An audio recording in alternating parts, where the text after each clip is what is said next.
Hello दोस्तों, आप सभी को स्वागत है आपके अपने यूट्यूब चैनल साया स्टडी क्लासेज में। तो 2 दिनों से आप लोगों को वीडियो देखने को नहीं मिल रहा होगा क्योंकि 2 दिनों से हम लोग जो है कि बिजी थे कंटेंट बनाने में। और जो है कि हम लोग जो है कि मतलब आगे की ओर मतलब कर चुके हैं हिस्ट्री का डिस्कशन, अब उससे आगे करते हैं। यानी कि वेद के बारे में पढ़ लिए हैं, अब उपवेद के बारे में पढ़ते हैं। तो वेदों को अच्छी तरह से समझने के लिए उपवेद की रचना किया गया। यानी कि वेदों को अच्छी तरह से समझने के लिए किसका रचना किया गया? उपवेद का रचना किया गया। सभी वेद के अपने अपने उपवेद हैं। यानी कि सब जितना वेद है ना, 4 वेद हैं, सभी का अपना अपना उपवेद है। पहला आयुर्वेद। आयुर्वेद ऋग्वेद का उपवेद है। यानी कि आयुर्वेद जो है ना वो ऋग्वेद का उपवेद है। और धनुर्वेद जो है वह यजुर्वेद का उपवेद है। यानी कि ये धनुर्वेद जो है ना वो यजुर्वेद का उपवेद है। और गंधर्ववेद जो है वो सामवेद का उपवेद है। गंधर्ववेद किसका उपवेद है? सामवेद का उपवेद है। और शिल्पवेद जो है वो अर्थवेद का उपवेद है। यानी कि शिल्पवेद जो है वो किसका उपवेद है? अर्थवेद का उपवेद है। अब आते हैं आर्णयक। वैसी पुस्तक जिसकी रचना जंगल में की गई हो। वैसी पुस्तक जिसकी रचना जंगल में की गई हो उसे क्या कहते हैं? आर्णयक कहते हैं। इसकी संख्या 7 है। यानी कि आर्णयक पुस्तक की संख्या कितनी है? 7 है। और आर्णयक पुस्तक किसे कहते हैं? जिसकी रचना जंगल में हुई है। अर्थवेद को छोड़कर सभी पुस्तक आर्णयक है। यानी कि अर्थवेद जो है उसको छोड़ करके जितना भी पुस्तक है ना सब क्या है?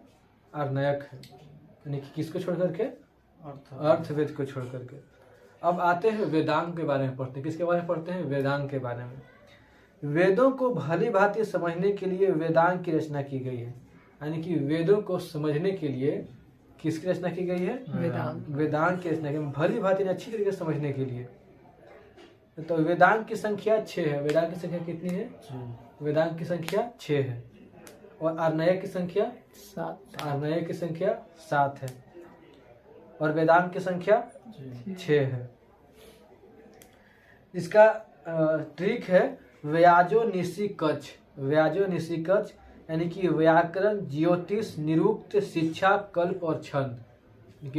वेदांग है व्याकरण, ज्योतिष, निरुक्त, शिक्षा, कल्प और छंद। ये है वेदांग। और व्याकरण के बारे में जानते हैं। तो व्याकरण वेद के मुख है। व्याकरण जो है, व्याकरण के मतलब क्या होता है? वेद का मुख। और ज्योतिष यानी कि खगोल विज्ञान, वेद की आंखें। यानी कि ज्योतिष जो है वो खगोल विज्ञान है। यानी कि इसका मतलब होता है वो वेद की आंखें हैं। और आगे है निरुक्त।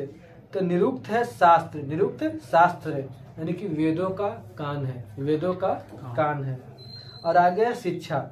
शिक्षा शास्त्र है यानी कि वेद का मस्तिष्क है। क्या है? वेद का मस्तिष्क। उच्चारण का विज्ञान। और कल्प मतलब कल्प शास्त्र है, कर्म कांड का प्रतिपादन। कर्म कांड का प्रतिपादन। और आगे है छंद। तो छंद शास्त्र वेद मंत्रों के सही उच्चारण। यानी कि वेद छंद जो है इसमें वेद मंत्र जो है ना उसका सही उच्चारण जो है किसमें किया गया है? छंद में किया गया। यानी कि वेदों का सही उच्चारण किसमें किया गया है? छंद में किया गया है। व्याकरण की पहली पुस्तक पाणिनि की अष्टाध्यायी है। यानी कि इसमें कितना प्रश्न? 2 प्रश्न बन गया कि अष्टाध्यायी पुस्तक के लेखक कौन है? पाणिनि। और व्याकरण के पहले पुस्तक कौन है? अष्टाध्यायी। तो एक भी कह सकते हैं कि व्याकरण के पहली पुस्तक के लेखक कौन है? पाणिनि, क्योंकि अष्टाध्यायी पहली पुस्तक है। और यह अष्टाध्यायी के लेखक कौन है? पाणिनि है। ज्योतिष की सबसे बड़ी पुस्तक महाभाष्य है। यानी कि जो ज्योतिष होता है ना, ज्योतिष का मतलब क्या? खगोल विज्ञान यानी कि वेद की आंखें, जो खगोल विज्ञान होता है। तो ज्योतिष की सबसे बड़ी पुस्तक महाभाष्य है। यानी कि ज्योतिष की सबसे बड़ी पुस्तक क्या है? महाभाष्य है। और निरुक्त की रचना यास्क के महोदय ने किया। यानी कि निरुक्त की रचना किसने किया? यास्क के महोदय ने किया। जिसका अर्थ निर्वचन होता है। जिसका अर्थ क्या होता है? निर्वचन। अर्थात वैदिक शब्दों का अर्थ व्यवस्थित रूप से समझना ही निरुक्त का प्रयोजन है। यानी कि निरुक्त की रचना यास्क महोदय ने किया, जिसका अर्थ निर्वचन होता है। अर्थात इसका मतलब है कि वैदिक शब्दों का अर्थ व्यवस्थित रूप से समझना ही निरुक्त का प्रयोजन है। गौतम ऋषि ने कल्प की रचना किया, यानी कि गौतम ऋषि ने किसका रचना किया? कल्प का रचना किया, यानी गौतम ऋषि ने कल्प का रचना किया। वेद वेदांग पढ़ाने वाले अध्यापक को उपाध्याय कहते हैं, यानी कि वेद वेदांग को पढ़ाने वाले अध्यापक को क्या कहते हैं? उपाध्याय कहते हैं। अब पढ़ते हैं पुराण के बारे में। तो इसकी रचना महर्षि लोमहर्ष तथा इनके पुत्र उग्र श्रवा ने किया, यानी कि पुराण की रचना किसने किया? महर्षि लोमहर्ष और इनके पुत्र उग्र श्रवा यानी कि महर्षि लोमहर्ष तथा उनके पुत्र उग्र श्रवा ने किसका रचना किया? पुराण का रचना किया। इसकी संख्या 18 है, यानी कि पुराण की संख्या कितनी है? 18 है। इससे पांचवा वेद या वेदों का वेद कहते हैं। इसे पांचवा वेद या वेदों का वेद कहते हैं। इससे प्राचीन राजवंशों की जानकारी मिलती है, यानी कि पुराण से क्या मिलती है? प्राचीन राजवंशों की जानकारी मिलती है। स्त्री और शूद्र को इसे पढ़ने की अनुमति नहीं थी, यानी कि जो स्त्री थे और शूद्र यानी कि निचले जाति के जो लोग थे उनको पढ़ने की अनुमति नहीं थी। पुराण का अनुमति नहीं थी। वे इसे सुन सकते थे, वे सिर्फ इसे सुन सकते थे लेकिन पढ़ नहीं सकते थे। और अब जानते हैं विष्णु पुराण के बारे में पढ़ते हैं। इससे मौर्य वंश की जानकारी मिलती है, यानी कि जब पुराण जो है पुराण इससे प्राचीन राजवंशों की जानकारी तो मिलती ही है, लेकिन विष्णु पुराण से मौर्य वंश की जानकारी मिलती है। स्पष्ट है, मतलब विष्णु पुराण जो है विष्णु पुराण से मौर्य वंश की जानकारी मिलती है। यानी कि अगर पूछेगा प्रश्न में कि मौर्य वंश की जानकारी किससे मिलती है? विष्णु पुराण से मिलती है। प्रश्न एग्जाम में आया भी है प्रश्न। और मत्स्य पुराण के बारे में जानते हैं, तो मत्स्य पुराण इससे सातवाहन वंश की जानकारी मिलती है। यानी कि मत्स्य पुराण से किसकी जानकारी मिलती है? सातवाहन वंश की जानकारी मिलती है। इसमें विष्णु भगवान के 10 अवतारों की चर्चा है। विष्णु भगवान के 10 अवतारों की चर्चा किसमें है? मत्स्य पुराण में। अब आप पढ़ते हैं वायु पुराण। क्या पढ़ते हैं? वायु पुराण। इसमें गुप्त वंश की जानकारी मिलती है। वायु पुराण में किसकी जानकारी मिलती है? गुप्त वंश की जानकारी मिलती है। इसमें लिखा है कि समुद्रगुप्त का घोड़ा 3 समुद्र का पानी पीता था। यानी कि वायु पुराण से ही स्पष्ट हुआ है कि समुद्रगुप्त का जो घोड़ा है वो 3 समुद्र का पानी पीता था। सोचिए किससे ये स्पष्ट हुआ है? वायु पुराण से स्पष्ट हुआ है। और वायु पुराण में किसका चर्चा है? गुप्त वंश का चर्चा है। अब पढ़ते हैं उपनिषद के बारे में। किसके बारे में पढ़ते हैं? उपनिषद के बारे में। इसका अर्थ होता है गुरु के समीप बैठकर ज्ञान प्राप्त करना। उपनिषद का अर्थ क्या होता है? गुरु के समीप बैठकर ज्ञान को प्राप्त करना, उसी को उपनिषद कहते हैं। यह ब्राह्मणों के विरुद्ध राजपूतों की एक प्रक्रिया मानी जाती है। यानी कि यह जो है ब्राह्मणों जो होते हैं ना ब्राह्मण, यह ब्राह्मणों के विरुद्ध राजपूतों की एक प्रक्रिया मानी जाती है। उपनिषद 108 हैं। उपनिषद कितने हैं? 108 हैं। यानी कि आर्णयक 7, वेदांत 6 और क्या बोलते हैं इसको पुराण 18 और उपनिषद कितने हैं? 108। किंतु 13 उपनिषद को ही मान्यता प्राप्त है। यानी कि उपनिषद कितने हैं? 108। अब मान्यता प्राप्त कितने का है? 13 का मान्यता प्राप्त है। अब पढ़ते हैं बृहद नारायण उपनिषद। अब क्या पढ़ते हैं? बृहद नारायण उपनिषद। यह सबसे बड़ा तथा प्राचीन है। यानी कि बृहद नारायण उपनिषद जो है ना, यह सबसे बड़ा तथा बहुत प्राचीन यानी कि बहुत पुराना है। अब पढ़ते हैं कठोपनिषद यानी कठोपनिषद। इसमें यम एवं नचिकेता की चर्चा है। यानी कि कठोपनिषद है ना, इसमें जो है इसमें नचिकेता यानी कि इसमें यम एवं नचिकेता की चर्चा है। इसमें ऊ शब्द के महत्व को दर्शाया गया। यानी कठोपनिषद में ही ऊ शब्द जो होता है ना, उसको बारे में दर्शाया गया है। अब पढ़ते हैं मुंडकोपनिषद। क्या पढ़ते हैं? मुंडकोपनिषद। इसमें सत्यमेव जयते की चर्चा है। यानी कि मुंडकोपनिषद में ही किसका चर्चा है?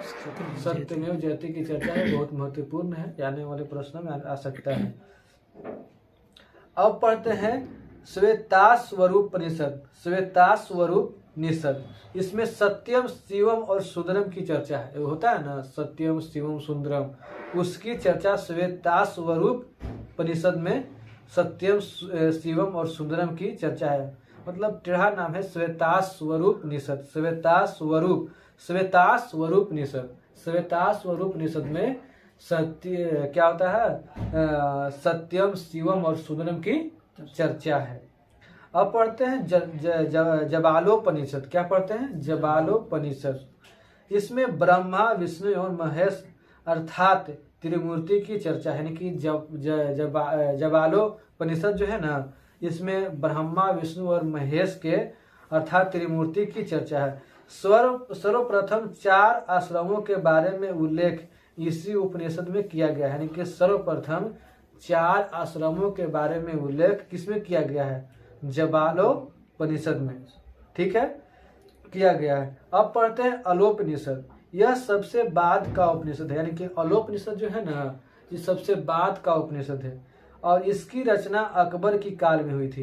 यानी कि एक प्रश्न बन सकता है कि अकबर के काल में कौन सा उपनिषद की मतलब निर्माण हुआ था, तो इसका उत्तर क्या होगा? अलोपनिषद, अलोपनिषद। अब थोड़ा जान लेते हैं कि उपनिषद मूलतः दर्शन पर आधारित है। महत्वपूर्ण बात है कि उपनिषद जो है ना, ये मूलतः जो है दर्शन पर आधारित है। उपनिषद मूलतः दर्शन पर आधारित है। यजुर्वेद के प्रमुख उपनिषद कठोपनिषद, मैत्रेयी और श्वेतास्वरूपनिषद है। यानी कि यजुर्वेद के प्रमुख जो उपनिषद हैं, यजुर्वेद के प्रमुख उपनिषद वो कठोपनिषद है, मैत्रेयी है और श्वेतास्वरूपनिषद है। सामवेद के प्रमुख उपनिषद छांदोग्य है तथा जैमिनी है। यानी कि सामवेद के प्रमुख उपनिषद जो है प्रमुख है छांदोग्य तथा जैमिनी है। अर्थवेद के प्रमुख उपनिषद मुंडकोपनिषद, प्रश्नोपनिषद तथा मांडुक्योपनिषद है। अर्थवेद के प्रमुख उपनिषद मुंडकोपनिषद, प्रश्नोपनिषद तथा मांडुक्योपनिषद है। इनके बहुत टेढ़ा नाम है, इसको याद करने परेशानी होगी मगर याद तो करना ही पड़ेगा। अब पढ़ते हैं प्रमुख साहित्य के बारे में। किसके बारे में पढ़ते हैं? प्रमुख साहित्य के बारे में पढ़ते हैं। स्मृति साहित्य में प्राचीन राजवंशों की जानकारी मिलती है। स्मृति साहित्य जो होता है ना, उसमें प्राचीन राजवंशों की जानकारी मिलती है। स्मृति साहित्य की संख्या 36 यानी कि स्मृति साहित्य संख्या कितना है? 36 है। जिनमें से विष्णु स्मृति तथा नारद स्मृति से गुप्त काल की जानकारी मिलती है। यानी कि जिनमें से विष्णु स्मृति तथा नारद स्मृति से गुप्त काल की चर्चा मिलती है। आप लोगों को पहले ही बता दिया गया है कि विष्णु स्मृति तथा नारद स्मृति से गुप्त काल की जानकारी मिलती है। विष्णु स्मृति तथा नारद स्मृति से गुप्त काल की चर्चा मिलती है, जानकारी भी मिलती है। और मनु स्मृति तथा याज्ञवल्क्य